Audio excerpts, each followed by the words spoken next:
Shalom, shalom, précieux peuple du Seigneur.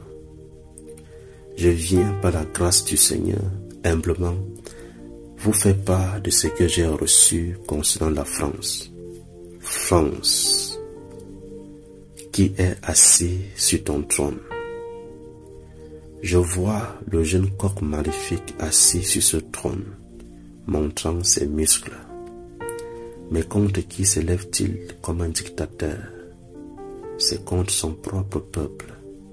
Pour s'affirmer comme leader, c'est contre ton propre peuple que tu tiens des discours arrogants. Regarde vers l'Occident. Voilà l'aigle royal des États-Unis qui te tient par ses griffes. Assujetti, tu ne peux t'en déférer. Regarde vers le nord. Voilà l'ours qui veut te donner une bonne leçon à cause de ton orgueil et ta prétention. Bien-aimé, souvenez-vous de l'histoire du jeune roi Roboam d'Israël. Son grand-père, le roi David, avait dominé et assujetti tous les peuples qui lui avaient été hostiles. Son père, Salomon, avait fait un règne de paix en Israël, dominant sur tous ses adversaires. Mais voici arrivé le tour du jeune roi. Contre qui va-t-il imposer sa domination?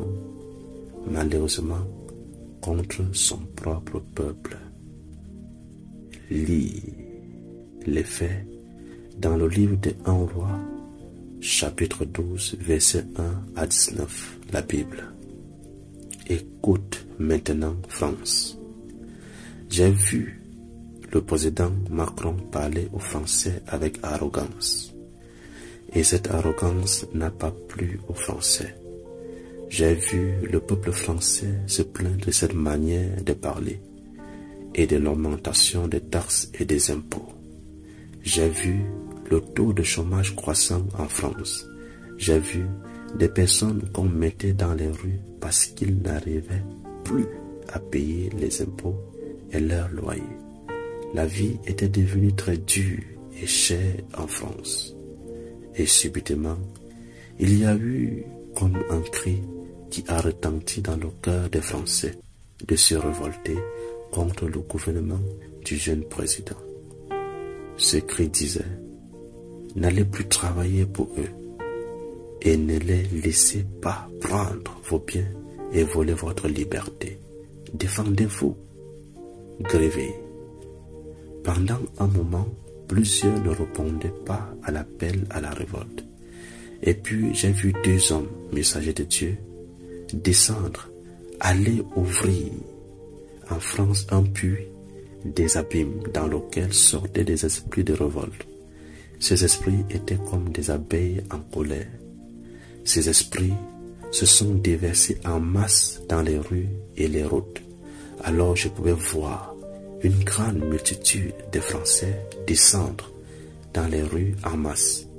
C'est comme si tout le pays s'était levé pour se révolter. La police ne pouvait les contenir, car ils étaient tellement nombreux. Le peuple réclamait son droit, sa liberté de servir la nation, non pas comme des esclaves, mais comme des hommes libres. Je pouvais voir des émeutes, les pancartes sur lesquelles il demandait la fin de la dictature, entre parenthèses, le départ du jeune président. J'ai vu des casses, le désordre social, certaines voitures et maisons brûlées, etc. La France était dans le chaos. Bien-aimés, prions pour la France, que le Seigneur Jésus-Christ restaure cette nation. Car après la grande tempête, la France verra le jour, la France verra la lumière, dit le Seigneur.